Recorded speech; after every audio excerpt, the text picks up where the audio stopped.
Glover Garden is a garden/museum. It's the area of Nagasaki that the Western merchants settled in. You can wander through the homes, seeing various artifacts from the time.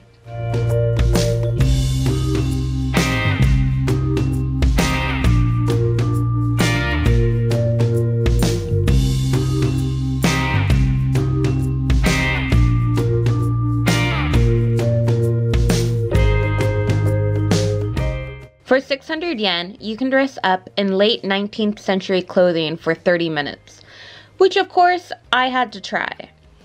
Come all the way to Japan to dress up in historical European clothes. It's a bit odd, but also fitting due to Nagasaki's history.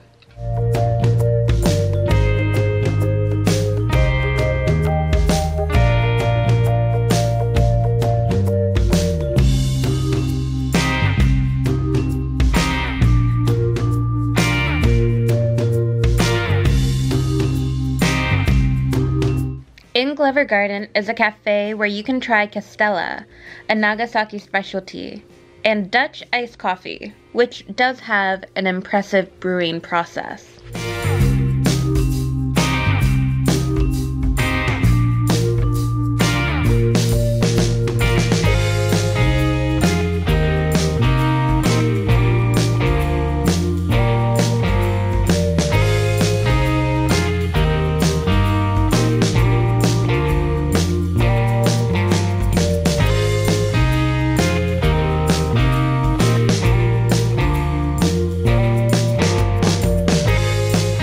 Nagasaki was the only port that was open to the outside world during Japan's isolation period.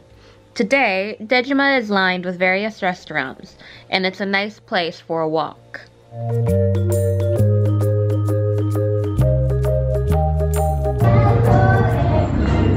I love how it's just a white dude for their mascot.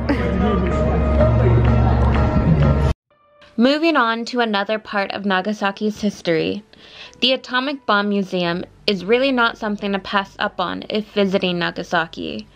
Not only did they do a great job of explaining and showing the effects that the atomic bomb had on Nagasaki, but the effects and progression of nuclear weapons on a global scale.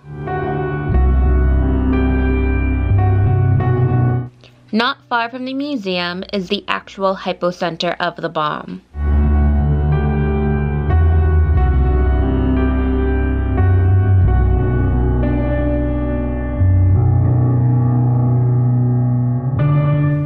A little further is the Nagasaki Peace Park.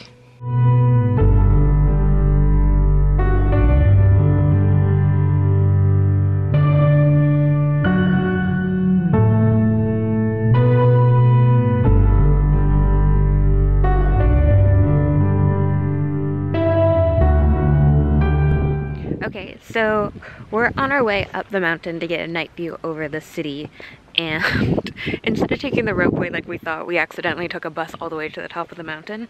So yeah, but there's a bunch of deer here, which we probably would have missed if we had taken the ropeway up.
Dejima Island, commonly known as Gunkanjima, meaning Battleship Island, is an abandoned island about 15 kilometers from Nagasaki.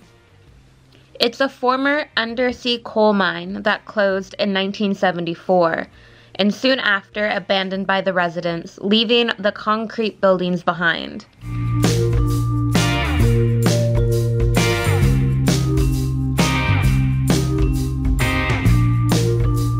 A lot of the island is deemed unsafe, so visiting the island is restricted to a few viewing areas and walkways, which kinda sucks, but is still interesting to see.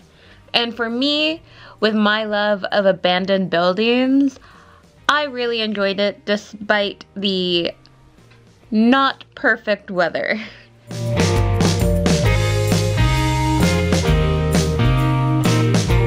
Alright, so I am home now from Nagasaki.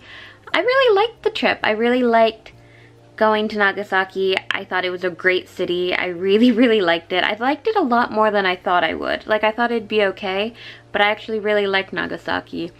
It kind of reminded me of Wellington.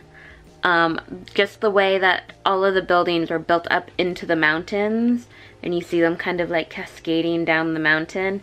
And the waterfront was really nice, the same kind of like walkaway and like a really nice park down by the waterfront. That reminded me of Wellington. And my favorite thing about Wellington was the museum. And so Nagasaki having a bunch of museums and really fairly well done museums. I'm a bit of a museum person. I really appreciate well curated museums. And Nagasaki was pretty good.